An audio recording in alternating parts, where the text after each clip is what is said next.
Ahoj, jmenuji se Lucie Trlíková a jsem podvodní fotografka.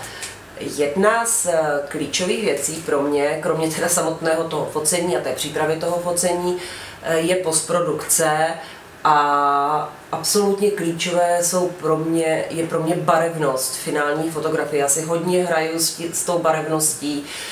A vlastně co mně se stalo?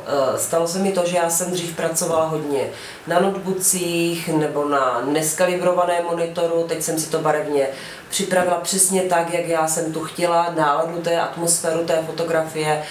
A pak se mi stalo to, že jsem přišla k tiskaři a vlastně ten nátisk barevně absolutně neodpovídal tomu, co já jsem viděla na tom monitoru. Bylo to úplně barevně někde jinde. No a tehdy vlastně poprvé pro mě zazněla slova jako hele, asi bys možná měla uvažovat o skalibrovaném monitoru a ne to dělat na notebookcích, protože takhle my tu barevnost nikdy nedosáhneme, tak aby ty si přišla a opravdu ten tisk odpovídal tomu, co ty si představuješ, a pro mě je to opravdu klíčové. Já jsem na ty barvy celkem taková jako detailní, že opravdu je to pro mě klíčové, aby ta atmosféra byla přesně tak, jak já si ji představuju a jak já ji chci ve finále mít, protože to má hodně velký vliv na vůbec, jak potom lidi vnímají tu fotografii a hlavně pro mě tak, jak já ji chci vnímat. Takže jsem se o to začala zajímat. No a když výrobce monitorů BenQ přišel za mnou s tím, zda bych nechtěla testovat jejich monitor a udělat na ně hodnocení, tak jsem v první řadě byla strašně ráda, protože přišli přesně v ten moment, kdy já jsem opravdu začala o tom zvažovat, protože připravuju i nějaký projekt, který chci mít na výstavu, takže ho chci tisknout.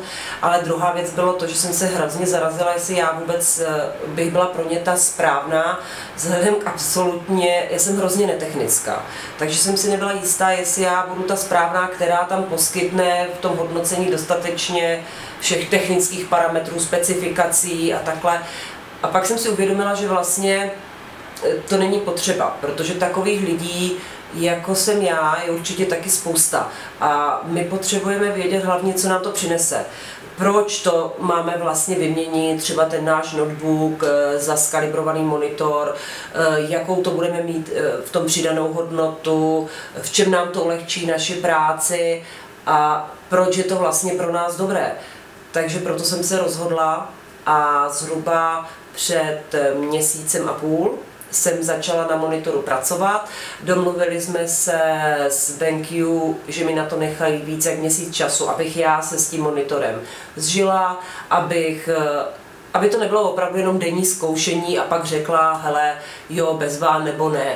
Takže jsem na tom opravdu pracovala měsíc editací, takže si myslím, že dneska můžu zodpovědně za mě říct, co mi to dalo. Takže tady můžete vidět specifikaci monitoru, který já používám, a to je BenQ SV271. Takže tady ta specifikace teď tady běží na obrazovce. A jedná se v podstatě o monitor, který je určený hodně pro fotografy, kteří potřebují pracovat s barevností, podporuje HDR, tohle je konkrétně 27 palcová obrazovka, která má rozlišení 4K z 10 bity a samozřejmě tohle je třeba jedna z nejvyšších řád, které má BenQ. Jsou tam samozřejmě i nižší řady, cenově lépe dostupnější. Je to otázka jenom opravdu, abyste se třeba podívali a vybrali jste si z toho, co potřebujete. Tak, další nespornou výhodou tohle monitoru je vlastně polohovatelná variabilita. To znamená, já třeba jsem hodně vysoká, takže já si to opravdu dávám až jsem hodně nahoru do úrovně očí. Je tam samozřejmě potom možnost náklonu podle toho, jak opravdu sedíte, ale co je pro mě třeba věc, do které jsem se úplně zamilovala, když jsem ji viděla poprvé, tak je tahle ta věc. možnosti práce vertikálně, což je pro mě úplně super. Když třeba vím, že za sebou dělám sérii fotografií, které jsou vertikálně, tak já tu fotku neustále vidím vlastně v téhletý větší velikosti, protože když si ji dám takhle, tak ji vidím pouze takhle na tomhle středu a musím si hodně přibližovat a potom vždycky zase oddalovat, kdežto když si ji dám takhle, tak s ní dokážu pracovat, tady si upravím ten náklon vlastně tak, jak já ho potřebuju. Co se týče toho stínítka, teď já ho mám momentálně nastavené na horizontální polohu, protože jsem tuhletu fotku upravovala horizontálně, ale jakmile bych pracovala delší dobu na vertikální poloze, tak ten moment já si to stínítko vlastně flexibilně přenastavím do tady tohoto tvaru té vertikální polohy, toho portrétního a pracuji s tím, takže pro mě tohle to bylo něco, co mě teda úplně uchvátilo na té možnosti, je opravdu velmi pohyblivý. Jde se natáčet vlastně na všechny strany, jednoduše se s ním strašně manipuluje. Tady vlastně, když ho potřebujete přemísťovat, tam dole, tady to lehce vidíte, tady je super úchytka. To znamená, že opravdu bezpečně si to vezmete, takhle si to přenesete. Další věc, která je jako fantastická, tak v podstatě monitor má speciální clonu pro zbavení se odlesku, to znamená, se vám opravdu neleskne. Další z věcí, která je v podstatě pro mě důležitá, je to, že mě z toho monitoru nebolí oči.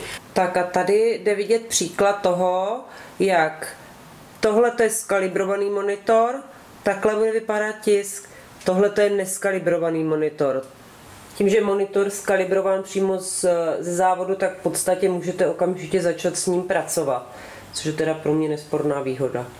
Příslušenství, které můžete pak najít v krabici, je spousta druhů káblů, to znamená, to můžete připojit a není opravdu to problém připojit, k čemu budete potřebovat a nemusíte nikde běžet a okamžitě kupovat kábel.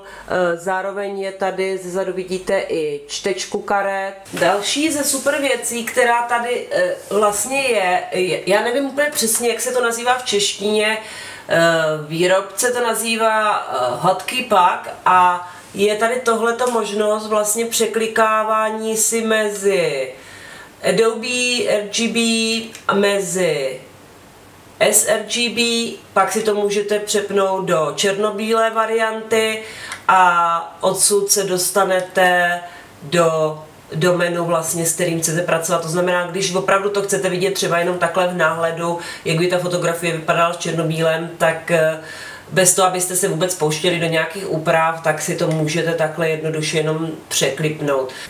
A na závěr bych teda ještě jednou chtěla zopakovat, já nejsem technická osoba, takže tady tohleto celé hodnocení je pouze moje subjektivní, je to založené na měsíční práci s tímhletím úžasným monitorem a to je všechno. Za mě vážně skvělý.